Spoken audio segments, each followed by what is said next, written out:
जय जय जय गुरुदेव नमामि। जय जय जय गुरुदेव नमामि। सुर सम्राट सरस रस रसना श्री गुरुदेव नमामि। वाणी में गोविंद विराजत शब्द रूप सुख भावी। प्रेमा भक्ति कान करावत रस बरसावत स्वामी। शरीर पूरा भीग चुका था। आप शरीर को थोड़ा सुखा के वहां से आगे बढ़ने लगे कि किनारे पर साधु स्वरूप में एक व्यक्ति आपको मिला और वो साधु महाराज ने आपको कहा कि कहाँ जा रहे हो, चलो हमारे साथ चलो, तुम्हें आज कुछ अलग आनंद प्रदान करेंगे। शरीर बहुत थका हुआ था, कितना बड़ा पाठ पार करना पड़ा, कुछ शुदा भी जागृत हो गई थी। अतः आप उन साधु के साथ में आगे चले गए। गांव में प्रविष्ट हुए, कुछ दूर जाके एक ग्वाले के घर पे आपने भोजन प्रसादी पाई। साधु महात्मा ने उस ग्वाले से कुछ दान दक्षिणा भी ली, परंतु आपने वहां से कुछ नहीं लिया। साधु महात्मा ने कहा कि अरे ये तो अधिकार है, साधुओं का अधिकार है, तुम हमारे साथ आए हो तो साधु ही हो गए, ले लो, क्या दिक्कत है। परंतु आपने कुछ लिया नहीं। और थोड़ी दूर जाके जब उस घर से बाहर निकले तो साधु महात्मा ने कहा कि चलो हमारे साथ, अब और आगे तुम्हें मौज कराएंगे। अरे साधुओं की मौज तो देखो कैसी होती है। परंतु आपका लक्ष्य ही कुछ और था, तो आप साधु को वंदन करके और वहां से निकल लिए कि नहीं, हम तो अकेले ही जाएंगे, हमें आपकी आवश्यकता नहीं। आप वहां से दिनों दिन की यात्रा करके पैदल ही बोध गया आ गए, यह सोचकर कि बुद्ध देव को यहाँ पर शांति प्राप्त हुई थी, शांति मिली थी। आप वहां पर उपवास करके रहने लगे। उपवास करके वहां कुछ दिन रहे और जब वहां भी आपको कुछ शांति नहीं मिली तो आप वहां से आगे बढ़कर और हरिद्वार की ओर आगे अग्रसर हुए। हरिद्वार में गुरुकुल कांगड़ी में आप पहुंचे।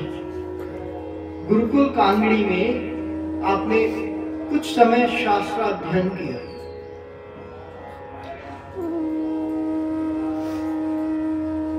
परंतु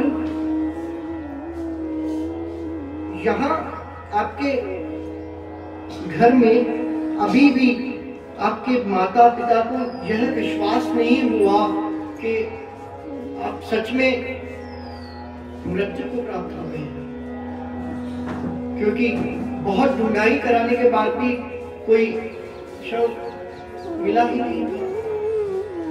कहीं ना कहीं मन में सहसा ये लगा रहता कि क्या पता कभी आ जाए बालक, कभी तो आएगा नहीं। कोई ऐसा रास्ता बता दे कि हम वहां तक पहुंचे, हमारा बालक हमें मिल जाए, एक बार दर्शन तो करा दे। अरे गांव में एक शिक्षक रहा करते थे, उनके मन में कुछ विरक्ति की भावनाएं जागृत हुई और वह शिक्षक हरिद्वार की ओर अग्रसर हो गए। वहां अगर हरिद्वार में पहुंच के और वह भी साधुओं के संग करने लगे, रहने लगे। परंतु साधु का हर किसी से सहन भी नहीं होती। अपने आप में कांटों की शैया पे चलना है, कांटों को ही फूल मानकर उन पे चलना है। अतः उन शिक्षक महोदय से विरक्ति जीवन बहुत दिन तक सहन नहीं हुआ। वे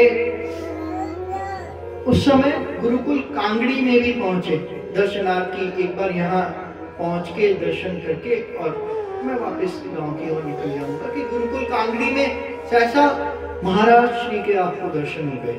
उन शिक्षक महोदय को महाराज श्री के दर्शन हो गए। उन्होंने उनसे पूछा, अरे तुम यहाँ कैसे? आप यमुना प्रसाद जी के ही? महाराज श्री थोड़ा संकुचित हुए कि इतनी बड़ी मुश्किल से तो पीछा छूटा था, आप इसको ही मिल गया।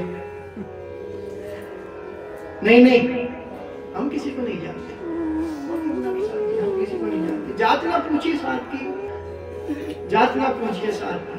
बोले नहीं, हम जितना आपको जानते हैं, आपके नैनो नक्श से तो यही लग रहा है कि आप नारायण प्रसाद जी हैं। अतः आप वहां थोड़ा संकुचित होके महाराज श्री वहां से निकल गए कि नहीं, ऐसा कुछ नहीं है।